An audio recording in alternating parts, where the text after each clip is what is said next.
Hi, ఈ వీడియోలో మనం చూడబోతున్నాము సర్వీస్ నెట్వర్క్ గురించి.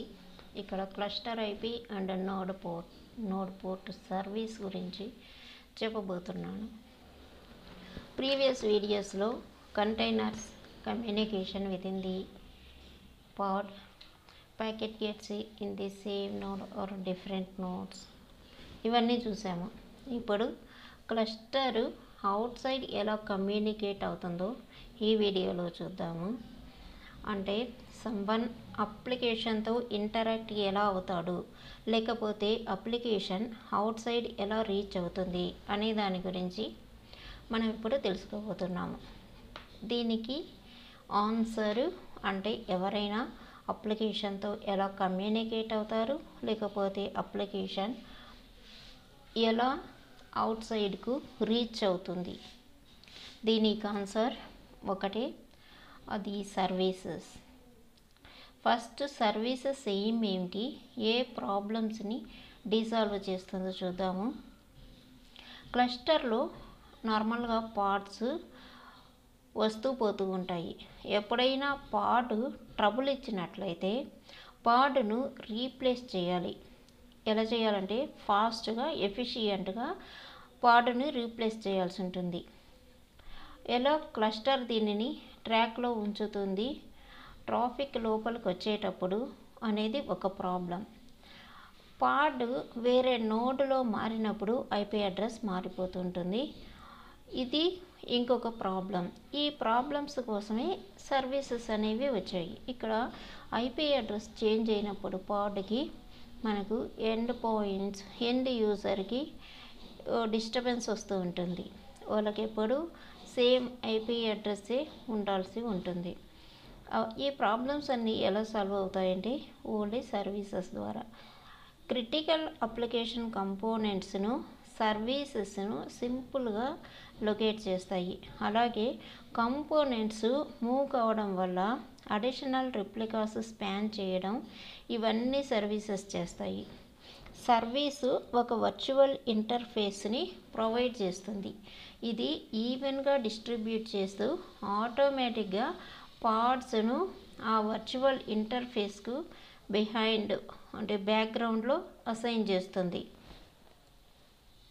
దానివల్ల పార్ట్ ఐపీ మారిన పార్ట్స్ మూవ్ అయినా కానీ ఈ వర్చువల్ ఇంటర్ఫేస్ ద్వారా అవుట్ సైడ్కు ఒక సింగిల్ డోర్ వేలో వెళ్తుంది.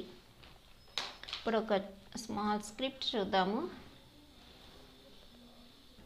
ఇప్పుడు నేను ఒక డిస్క్రిప్టర్ని vinginx-nodeport.yml అనే నేమ్ తోటి డిస్క్రిప్టర్ని చేస్తున్నాను.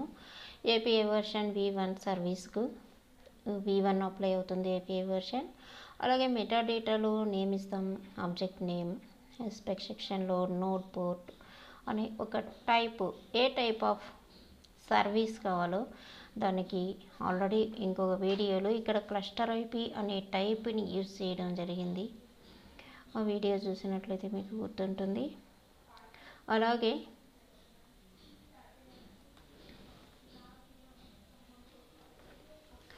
ఇక్కడ ప్రోటోకాల్ యూజ్ చేసాం. పోర్ట్స్ సర్వీస్ అంటే మెయిన్గా పోర్ట్స్, ప్రోటోకాల్స్ కాబట్టి పోర్ట్స్ని, తర్వాత port number, target port, node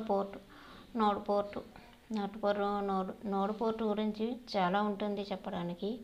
ఇక నోడ్ పోర్ట్ 3080 అనేది ప్రొవైడ్ చేశాము. దీనికి ఒక లిమిటేషన్ కూడా ఉంటుంది నోడ్ పోర్ట్కి, అది తర్వాత చూద్దాము.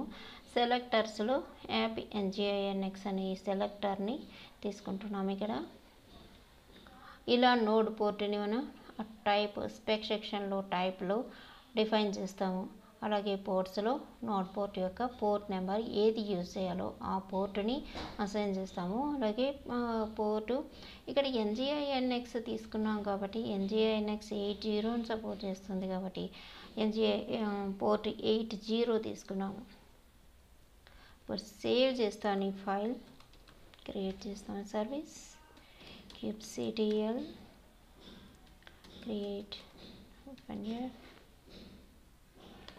nginx-nodeport.yml సర్వీస్ క్రియేట్ అయింది nginx-nodeport అనే నేమ్ తోటి.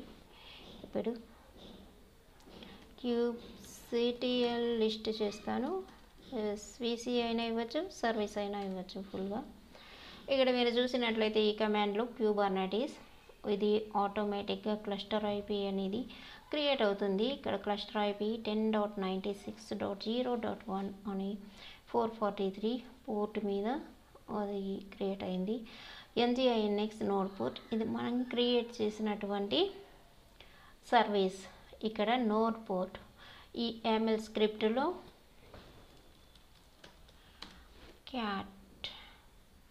ML స్క్రిప్ట్ను ఓపెన్ చేసినట్లయితే ఇక్కడ ఏ పోర్ట్, ఇక్కడ నోడ్ పోర్ట్ అనే టైప్ని యూజ్ చేస్తాం కాబట్టి నోడ్ పోర్ట్ అనేది దాని యొక్క ఐపీ అడ్రస్ ఇది మనకు క్రియేట్ అయినటువంటి నోడ్ పోర్ట్. అలాగే ఇక్కడ డిఫైన్ చేసినటువంటి పోర్ట్స్ ఈ NG80 port, NGINX related port, container related port, అలాగే నోడ్ పోర్ట్ 30080 నోడ్ పోర్ట్ ఇలా లిస్ట్ చేస్తాము. ఇప్పుడు పింగ్ ఇచ్చినట్లయితే ఇది పింగ్ అవుతుందో లేదో చూద్దాము. క్లస్టర్ ఐపీని యూజ్ చేసి పింగ్ కావట్లేదు. ఇక్కడ నోడ్ పోర్టు ఒక సర్వీస్ని ఆల్ పార్ట్స్కి అలాగే లేబుల్స్ NGINX అండ్ సెలెక్టర్కి మ్యాప్ చేస్తుంది. కంటైనర్ పోర్ట్ 80కు, నోడ్ పోర్ట్ 30080కు. క్లస్టర్ ఐపీ ఆటోమేటిక్గా క్రియేట్ అవుతుంది ఇక్కడ. ఇంకా ఈ క్లస్టర్ ఐపీ అనేది ఆల్రెడీ చెప్పుకొని ఉన్నాము. క్లస్టర్ కాన్ఫిగర్లోని ఇంక్లూడ్ అయ్యి ఉంటుంది ఈ క్లస్టర్ ఐపీ కాన్ఫిగరేషన్ మొత్తం. అంటే బై డిఫాల్ట్గా ఈ డిస్ట్రిబ్యూటెడ్ ఇంటర్నల్ లోడ్ బ్యాలెన్సర్ ఈ క్లస్టర్ లోపల, ఈ kubernetes క్లస్టర్ లోపల ఉంటుంది. క్లస్టర్ ఐపీ ఇంటర్నల్గా రౌటింగ్ను టేక్ కేర్ చేస్తుంటుంది. అలాగే ఇప్పుడు ఈ పింగ్ అనేది మనకు రెస్పాండ్ అవ్వట్లేదు. దానికి రీజన్ ఏంటంటే ఏ నెట్వర్క్ ఇంటర్ఫేస్ను ఇక్కడ అసైన్ చేయలేదు. సోర్స్ కానీ డెస్టినేషన్ కానీ ఐపీ అడ్రసెస్ ఏ నెట్వర్క్ ప్యాకెట్స్ను ఎప్పుడైనా ప్యాకెట్ నోడ్ను లీవ్ చేయడానికి ఇక్కడ లిస్ట్ చేయలేదు. సో సర్వీసు దానికదే రిప్రజెంట్ చేసుకోదు. Logical grouping IP and port pair ఉంటుంది. దానివల్ల పింగ్ అవుతుంది. ఇక్కడ ఆ logical IP group of IPs and ports లేవు కాబట్టి ఇక్కడ మనకు పింగ్ అనేది ఫెయిల్ అయింది. ఒకసారి ఏపీఐ సర్వర్లో ఇక్కడ మనం చూద్దాం. ఒకసారి ఏపీఐ సర్వర్లో సర్వీస్ క్రియేట్ చేస్తే ఏపీఐ సర్వరు ఆల్ ప్రాక్సీ ఏజెంట్స్ను నోటిఫై చేస్తుంది. ఇక్కడ ఆల్ ప్రాక్సీ ఏజెంట్స్ అంటే క్యూ ప్రాక్సీ ఉంది, మీరు చూస్తున్నారు డయాగ్రామ్లో.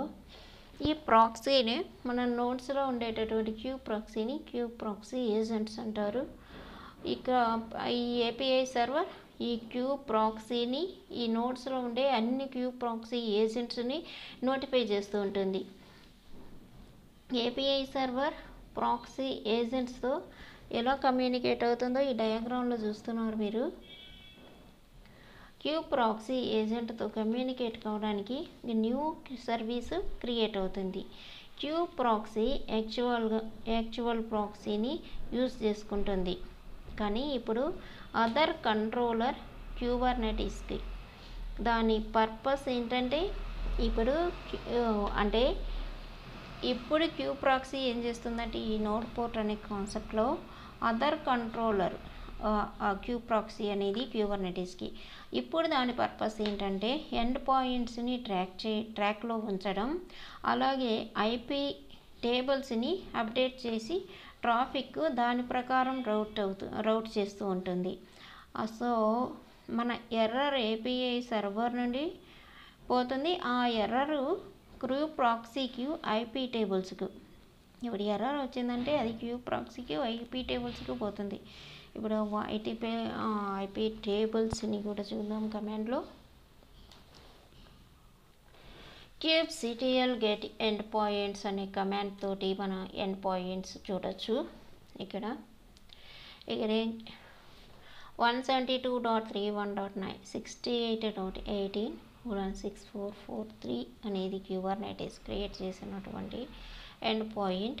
nginx నోడ్ పోర్ట్ ఏమిటి ఇది ఇక్కడ, ఎందుకంటే ఈ సర్వీస్ అనేది ఇక్కడ ఇంటర్ఫేస్ అనేది అప్లై చేయలేదు కాబట్టి అది నన్ను చూపిస్తుంది.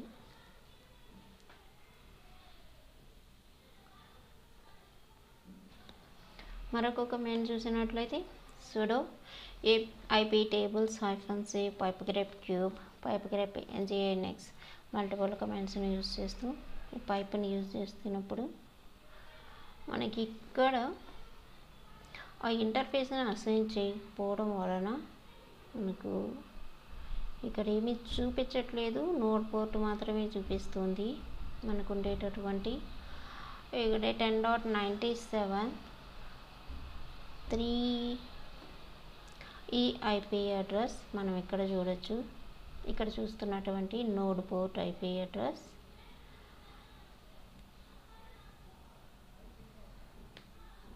ఇక్కడ ఇచ్చినటువంటి నోడ్ పోర్ట్ అంటే క్యూ ప్రాక్సీ సర్వీస్లో ఈ నోడ్ పోర్ట్ అనేది ఉంది. ఇక్కడ ఎండ్ పాయింట్ అనేది ఇక్కడ చూపించట్లేదు ఈ కమాండ్లో. ఇలా నోడ్ పోర్టు మీరు థియరిటికల్గా తెలుసుకోవడం కోసం ఈ వీడియో చేశాను. ఇంకొక వీడియోలో నోడ్ పోర్టుతో ఎలా డిప్లాయ్మెంట్స్ చేస్తారు అనేది చూద్దాము. మీరు ఈ వీడియో కొంచెం అర్థం చేసుకోవడం కష్టంగానే ఉంటుంది, ఎందుకంటే నెట్వర్కింగ్ తెలిసిన వాళ్ళకైతే ఈజీగా అర్థమవుతుంది. నెట్వర్కింగ్ కొంచెం క్యూబర్నెటిస్లో డిఫికల్టీగానే ఉంటుంది. 2 టైమ్స్ చూసి నోట్స్ ప్రిపేర్ చేసుకోండి, అప్పుడు మీకు ఈజీగా అర్థమవుతుంది. ఓకే ఫ్రెండ్స్, సబ్స్క్రైబ్ చేసుకోండి నా ఛానల్ని. మీకు ఏమైనా క్వరీస్ ఉంటే కామెంట్ సెక్షన్లో ఇవ్వండి, అలాగే లైక్ ఇవ్వండి. Thank you.